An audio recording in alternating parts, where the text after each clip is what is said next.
Saudi আরবে 11,000 প্রবাসী গ্রেপ্তার।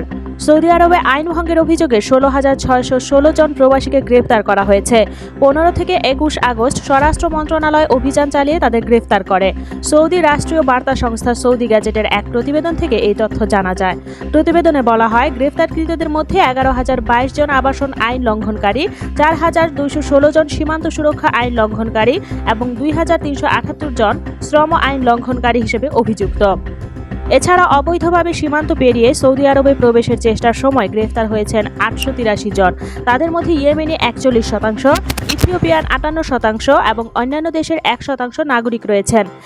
এছাড়া অবৈধ উপায়ে সৌদি আরব ত্যাগের চেষ্টার সময় আরও 68 জন প্রবাসীকে গ্রেফতার করা হয়েছে। আবাসন ও কর্মবিধি লঙ্ঘনকারীদের পরিবহন এবং আশ্রয় দেওয়ায় সৌদিতে বসবাসরত 15 ব্যক্তিকেও গ্রেফতার করা হয়েছে। বর্তমানে 14,542 জন প্রবাসীর বিরুদ্ধে আইনি পদক্ষেপ প্রক্রিয়াধীন রয়েছে। তাদের মধ্যে 13,471 জন পুরুষ এবং 1,071 জন নারী। সৌদি আরবে প্রায় 3,48,00,000 মানুষের বিশ্বের বিভিন্ন দেশের লাখ লাখ অভিবাসী শ্রমিক সৌদিতে কর্মরত রয়েছেন। অনেক বাংলাদেশিও সেখানে বাস করেন, তবে গ্রেফতারকৃতদের মধ্যে কোনো বাংলাদেশি আছে কিনা তা এখনো জানা যায়নি।